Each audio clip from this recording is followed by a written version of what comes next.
하나님의 말씀 창세기 23장 1절 2절입니다.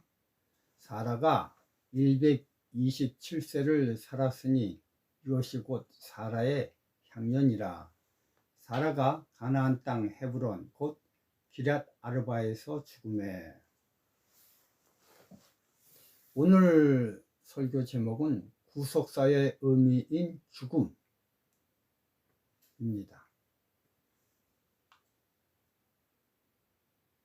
성경 이야기는 죽음에 대한 대처 방법에 대한 이야기입니다. 죽음에 대한 대처 방법이 그 효능을 발휘하려면 우선 먼저 죽어야 합니다. 그래서 성경은 죽는다라는 사실에 입각하여 쓰여진 책입니다. 엘렌 G 화이트는 하나님이 세상을 창조하기 전 세 분의 하나님이 구속사를 계획하셨다라고 하였습니다. 그러면 구속사란 뭡니까? 죽음 이야기입니다. 세 분의 하나님 중 한 분이 인간을 대신해 죽음으로써 인간을 구출한다는 내용이 구속사입니다. 이 이야기를 통해 우리가 알 수 있는 것은 인간 창조 전 인간은 죽어야 한다는 전제 조건이 성립되어야 하나님이 된다는 이야기입니다. 만약 하나님 계획대로 인간이 안 죽으면 하나님이 창조한 목적에 대한 성취가 불발이 됩니다. 그러므로 분명하고도 정확하게 인간은 죽어야 합니다. 그렇기 때문에 인간이 안 죽으려고 발버둥 치는 것은 하나님께 대한 반항인 것입니다. 인간은 하나님이 계획한 대로 죽어야 하나님의 지위를 확고하게 해 드립니다. 이런 죽음이란 전제 조건을 성립하기 위해 하나님은 생명 연장을 위해 한 가지 룰을 지구에 만드시고 반포하셨는데 그것은 아래의 성경에 잘 나와 있습니다. 창세기 1장 29절 30절 하나님이 가라사대 내가 온 지면에 씨 맺는 모든 채소와 씨 가진 열매 맺는 모든 나무를 너희에게 주노니 너희 식물이 되리라. 또 땅의 모든 짐승과 공중의 모든 새와 생명에 있어 땅에 기는 모든 것에게는 내가 모든 푸른 풀을 식물로 주노라 하시니 그대로 되니라. 인간은 씨 맺는 모든 채소와 씨 가진 열매 맺는 모든 나무를 주어 그것을 취할 때 생명을 연장하게 하셨고 동물은 푸른 풀을 먹어야 생명이 유지되게 하는 법칙을 제정하셨습니다. 이에 반해 영적 존재자들은 먹는 것이 없습니다. 이것을 통해 보면 인간이나 동물은 마치 로봇처럼 생명이 없는 물체인데 그 로봇에 건전지를 통해 에너지를 주면 움직이는 것과 같이 사람과 동물들도 건전지 역할을 하는 씨 가진 열매와 푸른 풀을 먹는 것을 통해서 전기 에너지를 얻어 살 수 있게 만드셨습니다. 만약 사람이나 동물이 안 먹으면 그런 형태로 만드셨습니다. 만약 사람이나 동물이 안 먹으면 죽는 그런 형태로 만드셨습니다. 하나는 처음부터 인간이나 동물들이 자생적으로 발전기를 돌려 생명을 유지하는 데 필요한 에너지를 독자적으로 만들 수 없게 만드셨습니다. 꼭 외부로부터 인간 내부로 에너지원이 들어와야 살 수 있는 체계의 형태로 만드셨습니다. 그런데 그 에너지원은 태양으로부터 전달받아 만들어진 것들입니다. 이것은 과학적으로 잘 설명이 되었는데요. 이걸 가리켜 광합성 작용이라 명명하고 있습니다. 푸른 식물에 있는 아주 조그마한 세포인 엽록체에서 태양빛을 받아 빛을 응축해 물과 반응하여 C6H12O6라는 포도당을 만들어 그것을 인간들이 먹고 살 수 있게 하고 여기서부터 에너지를 만들어 냅니다. 섭취하는 것입니다. 이 C6H12O6라는 포도당이 벼에 있으면 쌀이 되고 옥수수에 달리면 옥수수가 되고 형태가 다른 모습으로 나타납니다. 만약 인간이 식물에서 만들어진 열매를 먹고 완전 연소시켜 죄가 없다면, 좀 아침에 좀 이상한 말이지만 하여간 똥이 없다면 인간 세포는 늙지 않는다는 것이 의학계의 정설입니다. 이런 논리라면 생명수와 생명과일은 완전 연소시키는 기능이 있는 그 무엇이 아닌가라고 저는 생각을 좀 해봅니다. 하여간 지구 영역에서 창조된 것들은 모두 먹어야 살 수 있는 형태로 만들어졌습니다.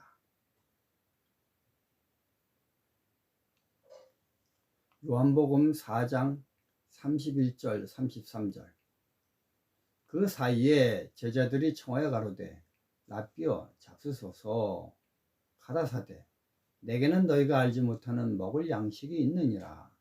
제자들이 서로 말하되 누가 잡수실 것을 갖다 드렸는가 한데.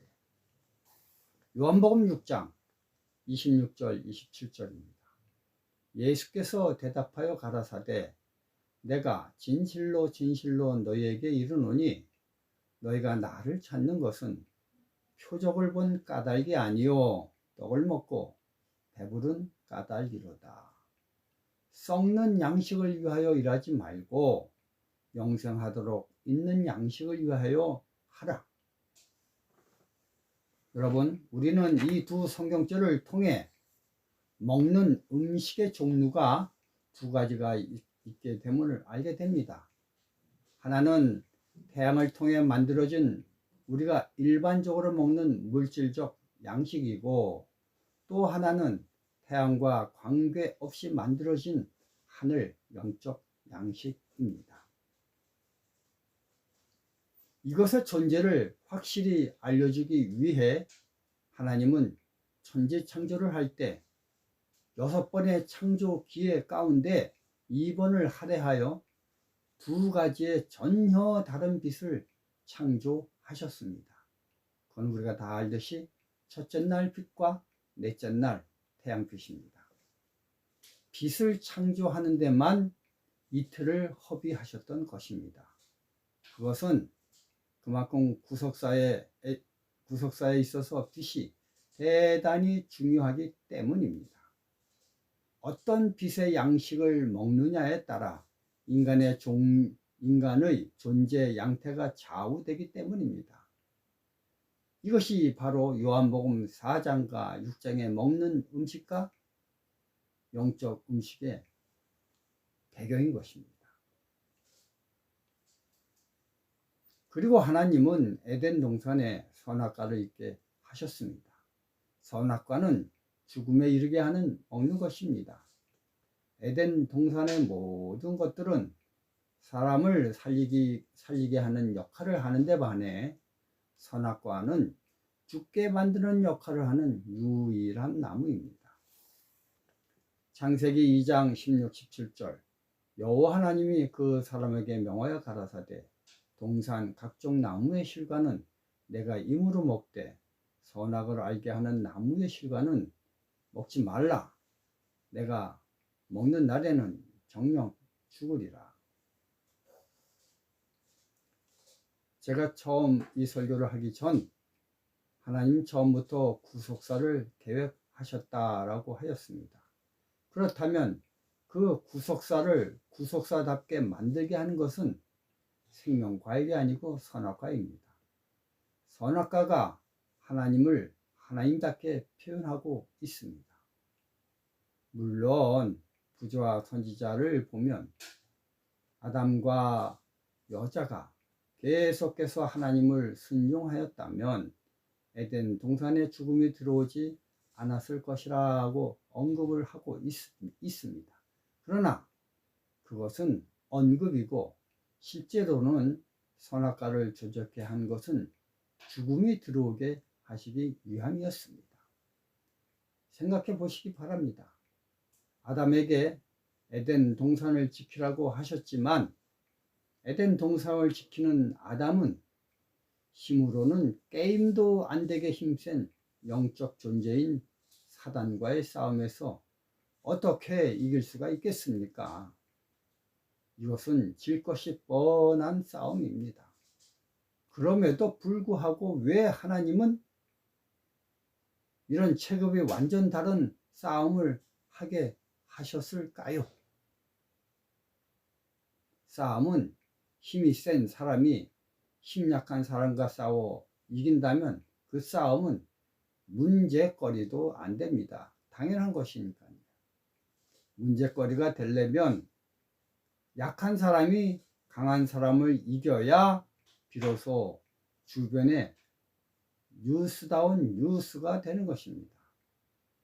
이러한 뉴스가 아니라 진실임을 예수님이 이 땅에 오셔서 실증해 보여주셨습니다. 마태복음 4장 1절 2절입니다. 마귀에게 시험을 받으러 광야로 가사 40일을 밤낮으로 금식하신 후에 줄이신지라. 동일한 먹어야 사는 환경 아래 육신을 가지신 예수님이 처해지셨습니다. 그때 사단이 말을 합니다. 돌덩이로 떡덩이가 되게 하라. 여러분, 먹어야 사는 형체를 가지고 있는 사람이라면 최대의 약점인 먹을 것을 가지고 사단은 유혹을 하였습니다. 그렇지만 예수님은 먹는 것에는 두 가지가 있다고 하시면서 그분은 육적 양식이 아니라 영적 양식인 하나님의 말씀을 선택함으로 아담이 진 게임을 이기셨습니다. 아담보다 더 최악적인 상황 속에서도 예수님은 사단을 말씀으로 이기셨습니다. 그러므로 이런 경험을 통해 사단에 비해 허약 체질인 인간일지라도 하나님을 의지하면 이길 수 있다는 팩트를 확고하게 증명해 보이신 것입니다. 이처럼 태양이 만든 물질적 양식보다 하나님의 영적 양식인 하나님의 말씀을 선택해 먹으면 그 힘센 사단도 이길 수 있다는 것을 예수님이 실제적으로 입증해 보여주셨습니다. 그러므로 이렇게 하나님의 말씀을 먹고 승리한 사람들을 가리켜 성경은 말하기를 요한복음 10장 34절 35절 예수께서 가라사대 너희 율법에 기록한 바 내가 너희를 신이라 하였노라 하지 아니하였느냐. 잘 들으십시오. 성경은 패하지 못하나니 하나님의 말씀을 받은 사람들을 신이라 하셨다. 하나님의 말씀을 먹은 사람들을 신이라고 하신 것입니다. 요한복음 11장 25절 26절 예수께서 가라사대 나는 부활이요 생명이니 나를 믿는 자는 죽어도 살겠고 무릇 살아서 나를 믿는 자는 영원히 죽지 아니하리니 이것을 내가 믿느냐. 이 말씀은 영적 양식입니다. 이 영적 양식을 먹으면, 다시 말해서 믿으면 죽지 않는 신이 되는 것입니다. 영의 사람이 되는 것입니다. 이러한 기가 막힌 사실을 한 아브라함은 요한복음 8장 56절에 너희 조상 아브라함은 나의 때 볼 것을 즐거워하다가 보고 기뻐하였느니라. 사단의 죽음 앞에서 아브라함은 믿음으로 부활을 입증하기 위해 무덤을 매입하였습니다.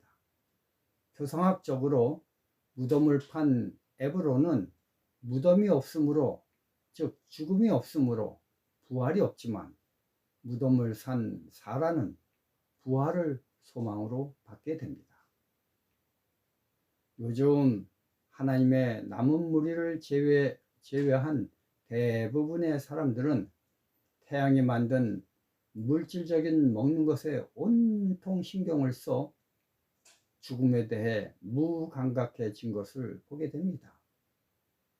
그래서 에브론처럼 돈을 얻기 위해 무덤을 파는 경우를 봅니다. 마태복음 6장 31절, 32절.